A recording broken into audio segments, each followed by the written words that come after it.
Assalamualaikum warahmatullahi wabarakatuh.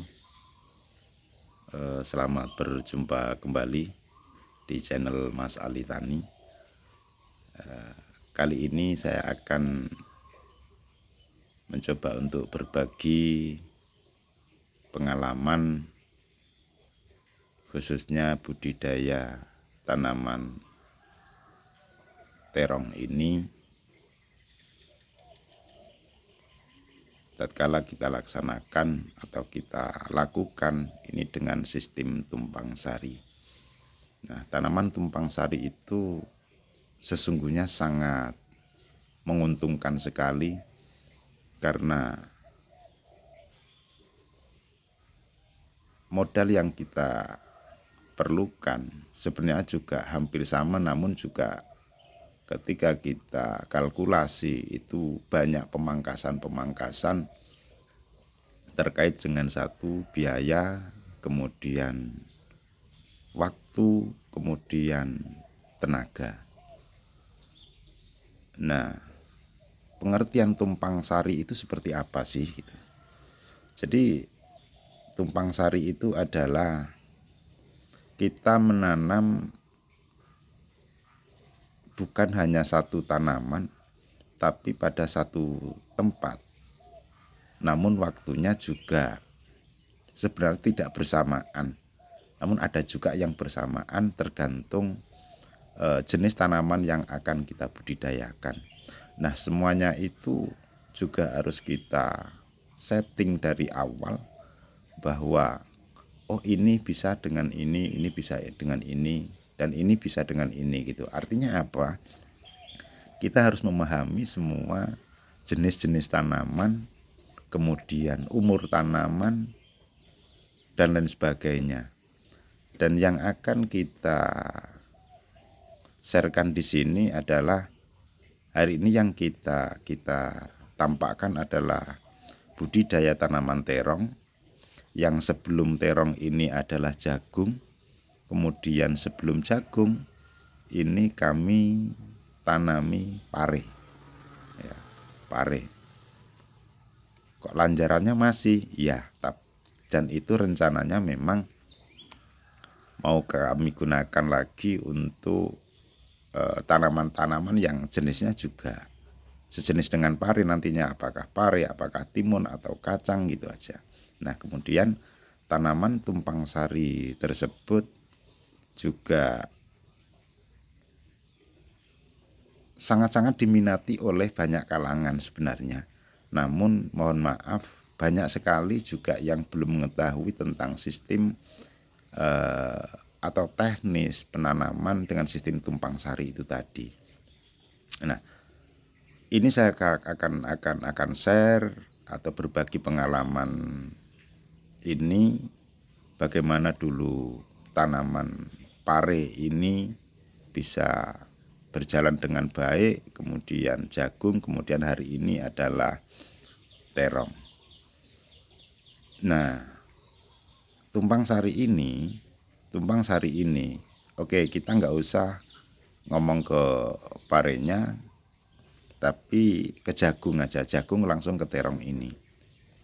Jadi usia jagung manis ya, jagung manis itu usianya kan kurang lebihnya kalau hari ini varietas-varietas pada umumnya itu juga antara katakanlah 70 sampai 75 hari itu wajib kita panen.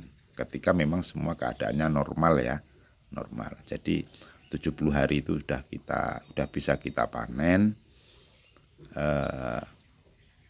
Atau lambat-lambatnya 75 hari, karena 75 hari itu kalau jagung manis pada umumnya dia nanti kulitnya sudah terlalu alot, hingganya tatkala kita paham yang mau beli pun juga sudah nggak mau kalau terlalu tua kan gitu, jadi sudah bermasalah di pasarnya. Nah, jadi dengan umur 70 sampai 75 hari itu jagung manis sudah panen. Nah, kemudian kita mensiasati berapa sih tanaman atau bibit terong itu umur tanamnya gitu. Nah, terus kapan nyaman tanaman terong ini bisa kita aplikasikan atau bisa kita tanam di bawah pohon jagung yang dia masih hidup. Nah, berarti kalau tanaman jagung tadi katakanlah maksimal 75 hari, maka 1 bulan umur jagung atau 1 bulan umur jagung itu tanaman bibit terong kita juga harus sudah siap tanam gitu. Artinya apa? Tatkala kita punya settingan bahwa kita akan melakukan tumpang sari antara terong dengan jagung, maka tatkala jagung kita katakanlah sudah umur 1 minggu, ya HST-nya hari setelah tanam 1 minggu, maka kita secepatnya untuk membuat bedengan terong. Nah, kemudian saat jagung itu sudah kembang, udah berbunga, lah bunga itu dia kan bunga yang di atas itu kan untuk menyerbu rambut-rambut calon jagung atau janten kalau kami bilang ya. Nah sebenarnya kalau kita paham bahwa bunga jantan jagung itu juga sangat berbahaya kepada tanaman kita, sangat berbahaya. Namun kita siasati bahwa penanaman terong itu setelah serbuk bunga jantan jagung itu sudah habis masanya. Makanya kita siasati jangan pas sekali katakanlah umur jagungnya itu 1 bulan terus kita tanam, jangan, kita agak mundur sedikit. Makanya kita tadi siasati bahwa tatkala umur jagung calon tanaman tumpang sari kita ini sudah berumur 1 minggu, kita secepatnya bikin pembibitan. Nah pembibitan itu kita estimasikan antara umur 25 sampai 1 bulan. Nah kemudian setelah penyerbuan bunga jantan terhadap bunga betina jagung itu selesai, maka kita secepatnya untuk melaksanakan penanaman terong sehingga kita dapat keuntungan selain material di situ. Artinya selain materi, keuntungannya juga waktu kita dapat mengejar, kemudian keuntungannya lagi bahwa tanaman terong itu dia tidak akan mengalami stres terlalu tinggi. Kenapa? Karena posisinya pada tempat yang sangat teduh sekali. Namun juga perlu disiasati bahwa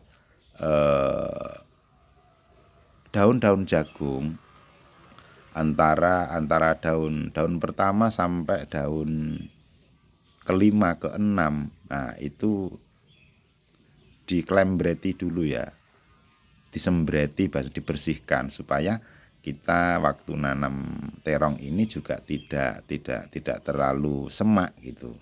Artinya bersih semua, terus kita nanam juga nyaman, kemudian kita mengawasi tanaman terong itu juga sangat mudah sekali. Nah nanti tatkala katakanlah sudah mencapai umur jagung itu sudah panen, nah di situ maka terong kita juga paling tidak, karena dia juga sudah harus membutuhkan